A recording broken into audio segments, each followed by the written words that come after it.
இந்த விரல் இருக்கு இல்லையா, இந்த விரலுக்கு வந்து நிறைய அர்த்தங்கள் சொல்லலாம். இது கேள்வி கேட்கிற விரல் சொல்லலாம், குறை சொல்ற விரல்னு சொல்லலாம், மிரட்டுற விரல்னு சொல்லலாம். ஆனா இதே விரல நம்ம இப்படி கீழே காமிச்சோம்னா, நான் இருக்கேன், விரல புடிச்சுக்கோ, நீ வா அப்படின்னு கூட்டிட்டு போற விரல் இருக்கு இல்லையா, எனக்கு அந்த விரல், எனக்கு அண்ணா ஸ்லாஷ் சித்தப்பா, நம்மளோட கமல் சார் இது ஏற்கனவே சொல்லியிருக்கிறாரு. என் ரூம்ல இருக்கிற போஸ்டர்ல வந்து நான் கமல் சார் போட்டோ வந்து நான் ஒட்டி வச்சிருக்கேன். நாயகன் படம் பார்த்துட்டு மீசையெல்லாம் எடுத்திருக்கேன்.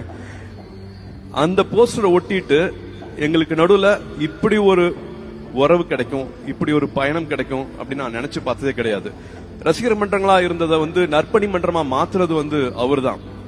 ஒரு கலையில வந்து சலங்கை ஒளி பண்ணிட்டு நாயகன் விருதம் பண்றாரா, தேவரமன் விருதம் பண்றாரா, காசுக்காக பண்ணவே இல்லை. அந்த கலைக்காக வந்து தன்னைத்தானே எவ்வளவு உயர்த்திக்கலாம், மற்றபடி மற்றவங்களை எப்படி இன்ஸ்பயர் பண்ண